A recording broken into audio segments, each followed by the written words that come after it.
इस साल चार धाम यात्रा सरकार के लिए बड़ी चुनौती। लोकसभा चुनाव के बीच चार धाम यात्रा होगी। सभी व्यवस्थाएं यात्रा शुरू होने से पहले होंगी दुरुस्त।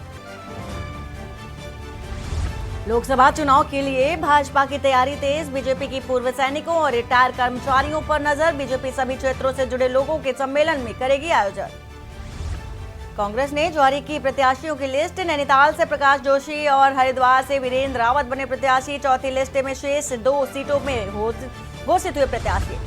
कांग्रेस में 5 गारंटियों के साथ जाएगी चुनाव मैदान में। कांग्रेस प्रदेश प्रभारी कुमार शैलजा के पार्टी नेताओं के सख्त निर्देश। टिहरी सीट से चुनाव लड़ रहे बॉबी पवार को समर्थन देकर उत्तराखंड परिवर्तन पार्टी क्रांति दल ने भी समर्थन देने का फैसला किया। लक्सर में 2 अपराधी 45 दिन के लिए जुलाबद्द। दरोगा सहित 5 पुलिसकर्मियों संग भेजे गए सीमा पार। आप देख रहे हैं के न्यूज, खबरों का सारथी। नमस्कार, मैं हूं वंदना पांडे और आप देख रहे हैं के न्यूज इंडिया। बुलेटिन की शुरुआत बड़ी खबर से, और बड़ी खबर आ रही है इस वक्त की देहरादून से, जहां पर उत्तराखंड में चार धाम यात्रा की तैयारियां पूरी हो चुकी हैं और इस साल सरकार की बड़ी चुनौती भी देखी जा रही है। इस साल चार धाम यात्रा सरकार के लिए एक बड़ी चुनौती बनती नजर आ रही है। तो वहीं लोकसभा चुनाव के बीच चार धाम यात्रा होगी। इस वक्त की आपको बता रहे हैं देहरादून से खबर। यात्रा से पहले सभी तैयारियां पूरी कर ली गई हैं और इसके साथ ही साथ इस बार बड़ी चुनौती सरकार के लिए, पुष्कर सरकार के लिए एक बड़ी चुनौती चार धाम यात्रा होती नजर आ रही है और सभी व्यवस्थाएं और यात्रा शुरू होने से पहले दुरुस्त होंगी, ऐसा निर्देश जारी किया गया है। फिलहाल यात्रा से पहले जो सभी तैयारियां हैं वो पूरी कर ली गई हैं और यात्रा को लेकर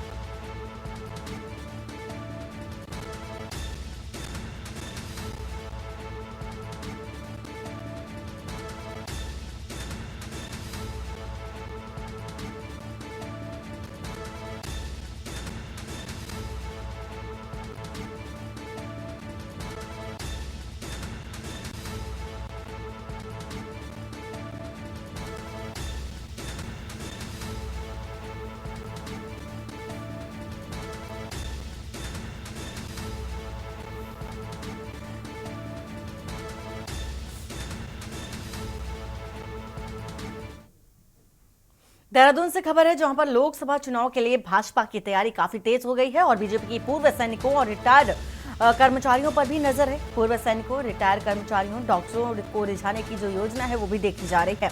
खिलाड़ियों और धर्म व संस्कृति से जुड़े लोगों को भी रिझाने की योजना है।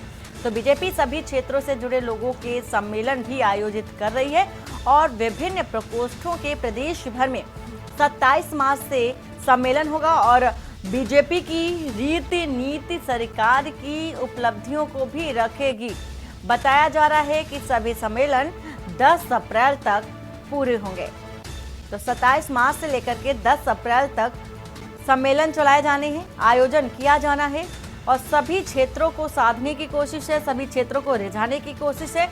चाहे वो खेल जगत की बात कर ले या अन्य किसी क्षेत्र की बात कर ले, सभी क्षेत्रों को लेकर के एक तरह का सम्मेलन आयोजित करने जा रही है भारतीय जनता पार्टी और सभी क्षेत्रों को रिझाने की भी कोशिश है। सभी क्षेत्र के जो लोग हैं उनको रिझाने की कोशिश भारतीय जनता पार्टी की ओर से देखी जा रही है, जिससे कि पूर्ण बहुमत के साथ सरकार पर काबिज हो सके। फिलहाल देहरादून से ये खबर आपको बता रहे हैं, बीजेपी सभी क्षेत्रों से जुड़े जो लोग हैं उनके लिए सम्मेलन का आयोजन कर रही है और विभिन्न प्रकोष्ठों के प्रदेश भर में 27 मार्च से सम्मेलन का आयोजन होना है और इसके साथ ही 10 अप्रैल तक इस सम्मेलन को किया जाना है। तो तारीख नियत कर दी गई है और तय तारीख के मुताबिक ही सम्मेलन होगा और लोकसभा चुनाव को लेकर के, लोकसभा चुनाव के मद्देनजर सम्मेलन का आयोजन करने जा रही है भारतीय जनता पार्टी। पूर्व सैनिकों और रिटायर कर्मचारियों पर भी नजर है और उनको भी रिझाने की जो कोशिश है। पूर्व सैनिकों, रिटायर कर्मचारियों, डॉक्टरों को भी रिझाने की योजना बनाई है भारतीय जनता पार्टी, यानी कि जमीनी स्तर से जुड़े जितने भी लोग हैं उनको रिझाने और मनाने की कोशिश। इसके साथ ही साथ उनके लिए सम्मेलन का आयोजन कर सभी दलों को एकजुट करके किसी न किसी तरह से सरकार पर काबिज होने की जो कोशिश है वो भारतीय जनता पार्टी की ओर से देखी जा सकती है। तो सम्मेलन के माध्यम से सभी को एकजुट किया जाएगा और जो सरकार की उपलब्धियां हैं उन उपलब्धियों को भी उनको बताया जाएगा, जिससे कि उनसे जुड़े जितने भी लोग हैं उन तक वो जो योजना है वो पहुंच सके, विचार जो हैं वो साझा हो सके। तो तमाम तरह की योजनाओं को लेकर के भी देखा जा रहा है। खिलाड़ियों और धर्म के साथ ही संस्कृति से जुड़े लोगों को भी इस सम्मेलन में जोड़ा जाएगा।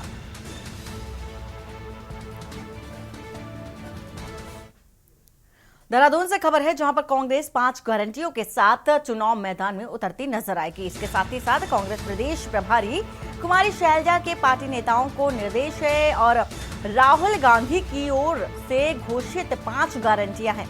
कुमारी शैलजा की वरिष्ठ नेताओं के साथ ऑनलाइन बैठक हुई और इस बैठक में 5 गारंटियां जो है उस पर जिक्र हुआ और घोषित 5 न्याय गारंटियों को जनता तक पहुंचाया जाए, ऐसा कहना है कुमारी शैलजा का।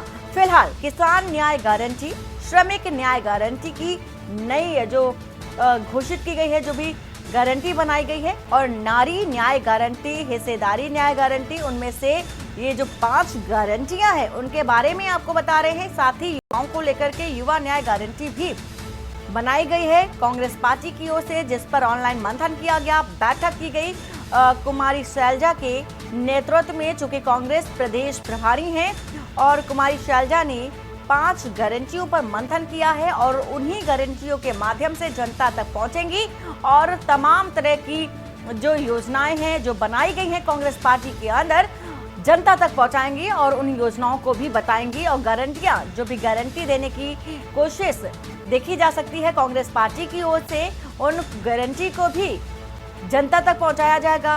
क्योंकि घोषणा पहले से ही कर दी गई है ऑनलाइन माध्यम से और जो बराबर बता रहे हैं कि कौन कौन सी गारंटियां हैं कांग्रेस पार्टी की ओर से जो बनाई गई हैं। इनमें से नारी न्याय गारंटी है, तो महिलाओं को भी साधने की कोशिश एक और देखी जा सकती है।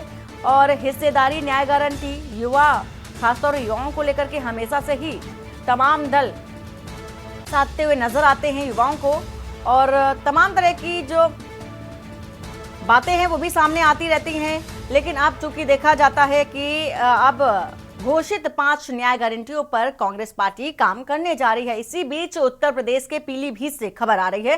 पीलीभीत से खबर है, अनियंत्रित होकर पेड़ से टकराई है मिनी बस। इस वक्त की बड़ी खबर पीलीभीत से आपको बता रहे हैं, जिसमें से 10 लोग घायल हो गए हैं। 2 की हालत बेहद गंभीर बताई जा रही है, जिन्हें जिला अस्पताल में भर्ती कराया गया है। तो बस में लगभग 1.5 दर्जन सवारियां बैठी हुई थी। बीसलपुर बरेली मार्ग पर स्थित ग्राम मंडेरा की ये घटना बताई जा रही है। पीलीभीत से आपको ये खबर बता रहे हैं, जहां पर भीषण सड़क हादसा देखा जा रहा है। अनियंत्रित हो गई है बस, जिसमें 10 लोग घायल हुए हैं और 2 की हालत बेहद गंभीर बताई जा रही है। बस में लगभग 1.5 दर्जन सवारियां बैठी हुई थी और इसके साथ ही साथ पेड़ से टकराने से ये हादसा हुआ है। बीसलपुर बरेली मार्ग पर स्थित ग्राम मंडेरा की ये घटना बताई जा रही है। पूरी जो खबर है आपको बता रहे हैं, पीलीभीत से अनियंत्रित होकर पेड़ से टकराई है मिनी बस, जिसमें से 1.5 दर्जन से ज्यादा लोग सवार थे। 10 लोग घायल बताए जा रहे हैं। 2 की हालत बेहद गंभीर है और घायलों को समुचित इलाज के लिए जिला अस्पताल में भर्ती कराया गया है। चूंकि तस्वीर भी दिखा रहे हैं, जो घायल है उन्हें अस्पताल में पहुंचाया गया है और वहां पर इलाज भी जारी है।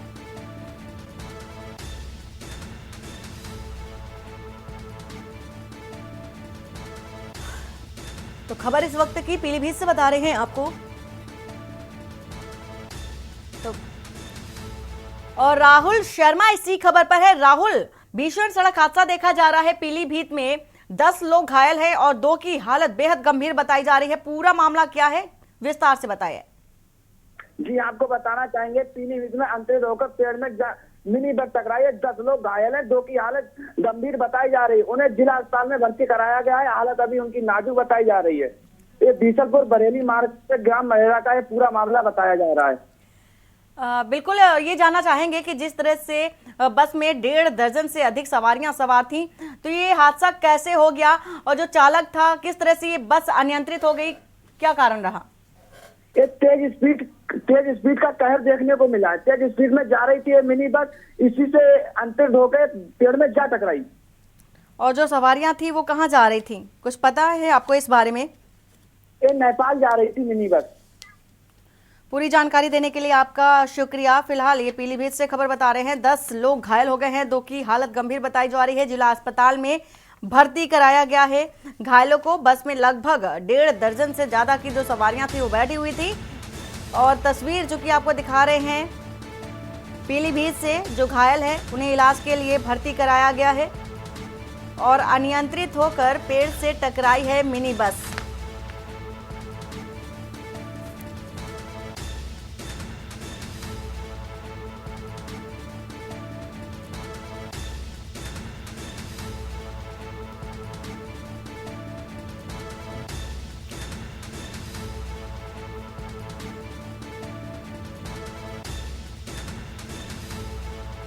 तो अनियंत्रित हुई है मिनी बस और पेड़ से टकरा गई, जिससे कि भीषण हादसा देखा जा रहा है।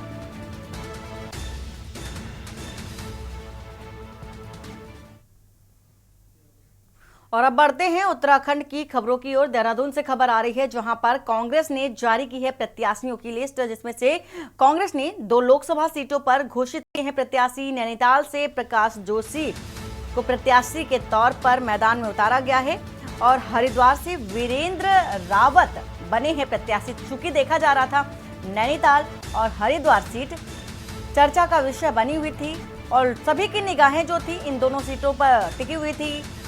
माना जा रहा था कि आखिर कब कांग्रेस पार्टी इन दोनों सीटों को लेकर के घोषणा करती है, प्रत्याशियों का ऐलान करती है। तो चूंकि अब ये खबर आ रही है कि दोनों ही सीटों पर प्रत्याशियों का जो ऐलान है वो कांग्रेस पार्टी की ओर से कर दिया गया है। वहीं अगर बात करें पूर्व मुख्यमंत्री हरीश रावत के बेटे की, तो वीरेंद्र रावत को प्रत्याशी के तौर पर बनाया गया है और चौथी लिस्ट में शेष 2 सीटों में घोषित हुए हैं प्रत्याशी। तो कांग्रेस ने जारी की है प्रत्याशियों की लिस्ट। देहरादून से आपको एक खबर बता रहे हैं, कांग्रेस ने 2 लोकसभा सीटों पर प्रत्याशियों का जो ऐलान है कर दिया है, जिसमें से नैनीताल से प्रकाश जोशी बने हैं प्रत्याशी। और वहीं हरिद्वार सीट जो कि हरीश रावत को लेकर के चर्चा में बनी हुई थी, अब बात मान ली गई है। हरीश रावत जो कि कह रहे थे कि वो नहीं लड़ना चाहते, अब मैदान में इस बार अपने बेटे को उतारना चाहते हैं, यानी कि वीरेंद्र रावत को उतारना चाहते हैं हरिद्वार सीट से। और कहीं ना कहीं यही कहा जा सकता है कि लेट लतीफी होने का जो एक कारण माना जा सकता है।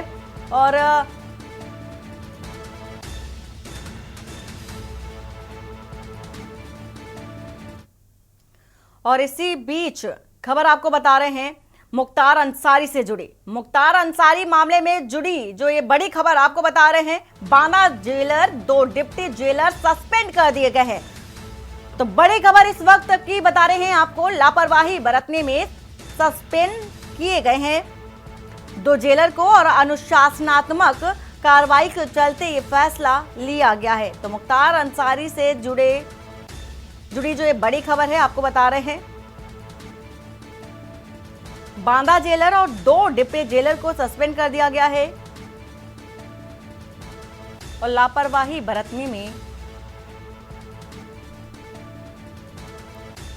को लेकर के बताया जा रहा है कि ये कार्रवाई की गई है, अनुशासनात्मक कार्रवाई की गई है। फिलहाल मुख्तार अंसारी से जुड़ी जो ये बड़ी खबर है आपको बता रहे हैं, 1 जेलर और 2 डिप्टी जेलर को सस्पेंड कर दिया गया है।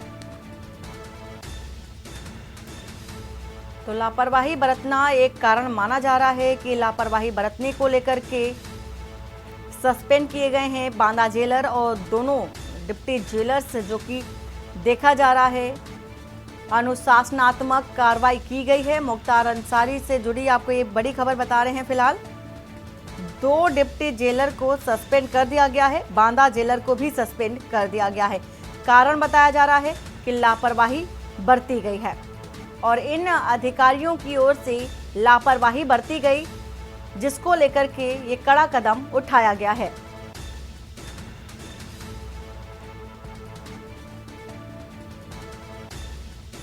तो बांदा जेलर को सस्पेंड कर दिया गया है, वहीं 2 डिप्टी जेलर्स को भी सस्पेंड कर दिया गया है। लापरवाही बरतने को लेकर के बताया जा रहा है, एक वजह है बताई जा रही है, अनुशासनात्मक कार्रवाई के चलते ये फैसला लिया गया है। तो बड़ी खबर इस वक्त की आपको बता रहे हैं।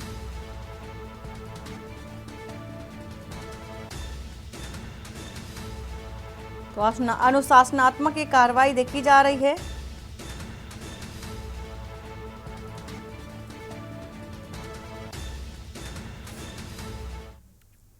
और इसी बीच देहरादून से खबर आ रही है, जहां पर टिहरी सीट से चुनाव लड़ रहे बॉबी पवार। तो बॉबी पवार को समर्थन देगी उत्तराखंड परिवर्तन पार्टी। इसके साथ ही परिवर्तन पार्टी ने समर्थन देने का फैसला लिया है। बेरोजगार संघ के अध्यक्ष हैं बॉबी पवार और क्रांति दल ने भी समर्थन देने का फैसला किया है। टिहरी लोकसभा सीट में भाजपा कांग्रेस की बढ़ सकती है मुश्किलें, ऐसा माना जा रहा है फिलहाल कि टिहरी लोकसभा सीट में भाजपा और कांग्रेस की जो मुश्किलें हैं वो बढ़ सकते हैं। तो क्रांति दल ने भी समर्थन देने का फैसला कर लिया है और टिहरी लोकसभा सीट में भाजपा कांग्रेस की मुश्किलें भी बढ़ सकती हैं। तो टिहरी सीट से चुनाव लड़ने की जो कवायद है देखी जा रही है बॉबी पवार की, और उनके समर्थन में भी उत्तराखंड परिवर्तन पार्टी सामने आ गई है और परिवर्तन पार्टी ने समर्थन देने का ये फैसला किया है। तो बेरोजगार संघ के अध्यक्ष हैं बॉबी पवार और जो कि टिहरी लोकसभा सीट से प्रत्याशी के तौर पर मैदान में उतरे हैं।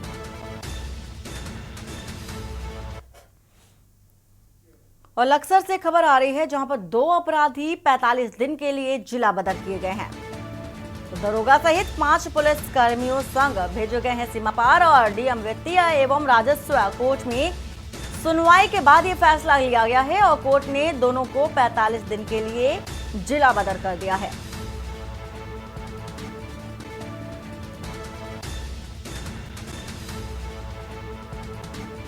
खबर इस वक्त की आपको बता रहे हैं, लक्सर से 2 अपराधी 45 दिन के लिए जिला बदर किए गए हैं और दरोगा सहित 5 पुलिस कर्मियों संग सीमा पार भेज दिए गए हैं। बताया जा रहा है कि डीएम वित्तीय और राजस्व कोर्ट में सुनवाई के बाद ये अहम फैसला लिया गया है। तो कोर्ट ने दोनों को 45 दिन के लिए जिला बदर कर दिया है।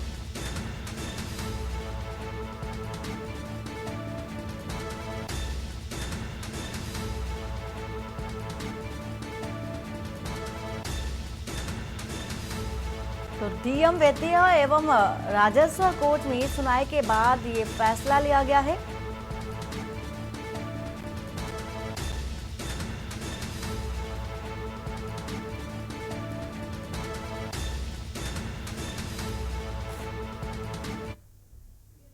और लक्सर से खबर है, जहां पर बदमाशों पर पुलिस का शिकंजा तेज हो गया है। लोकसभा चुनाव के चलते पुलिस का शिकंजा काफी तेज होता नजर आ रहा है। बड़ी कार्रवाई होती नजर आ रही है।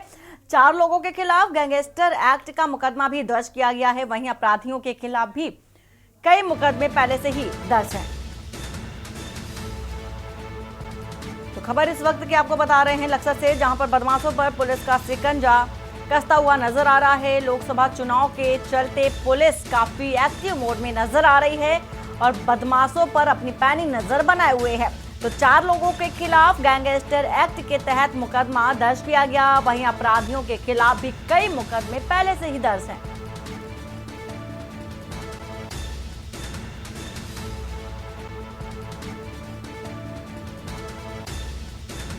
तो लक्सर से खबर, बदमाशों पर पुलिस का शिकंजा काफी तेज होता नजर आ रहा है। लोकसभा चुनाव के मद्देनजर पुलिस काफी सक्रिय नजर आ रही है और इसके साथ ही साथ जो बदमाश हैं उन पर शिकंजा कसते नजर आ रहे हैं। तो 4 लोगों के खिलाफ गैंगस्टर एक्ट के तहत केस भी दर्ज किया है। अपराधियों के खिलाफ कई मुकदमे पहले से ही दर्ज हैं।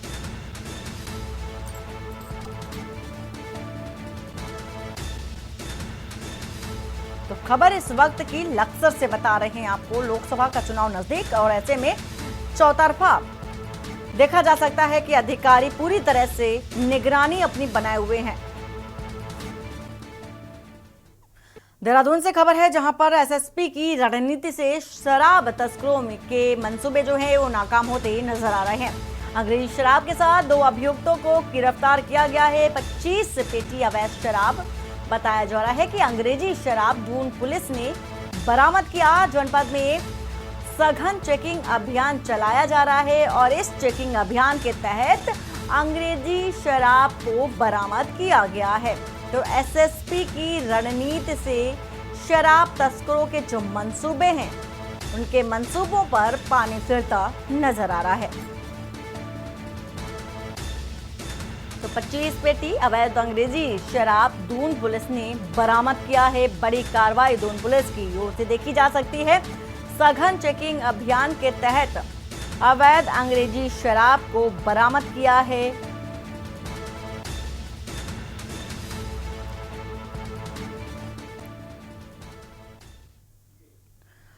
खराब बताया जा रहा है कि रामनगर से खबर बता रहे हैं आपको, जहां पर कांग्रेस के पूर्व विधायक रणजीत सिंह रावत के ग्राम उम्मेदपुरा स्थित फार्म हाउस पर होली मिलन कार्यक्रम का आयोजन किया गया और इस कार्यक्रम में भारी संख्या में लोगों ने एक दूसरे को अबीर गुलाल लगा करके बधाई दी। वहीं महिला कांग्रेस कार्यकर्ता भी होली गीतों पर जमकर थिरकती नजर आई।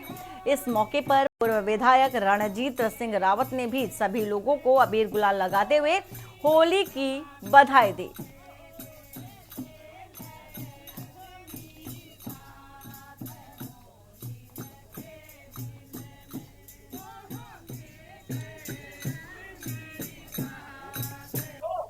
जैसा कि आज सब विदित हैं, हम लोग होली का बृहद कार्यक्रम एक करते थे हर साल।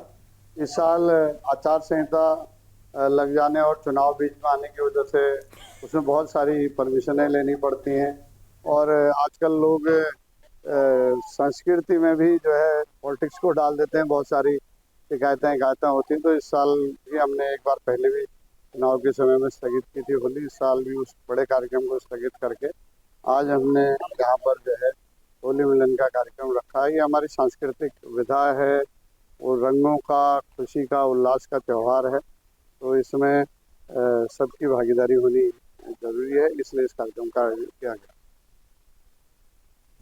तो चारों तरफ देखा जा रहा है कि होली की धूम मची हुई है और इसी के साथ ही साथ देखा यह भी जा रहा है कि सभी पूरी तरह से अबीर और गुलाल के रंगों से सराबोर होते नजर आ रहे हैं। बुलेटिन में फिलहाल इतना ही। बाकी की खबरों के लिए बने रहिए आपके न्यूज इंडिया के साथ। नमस्कार। आप देख रहे हैं के न्यूज, खबरों का सारथी।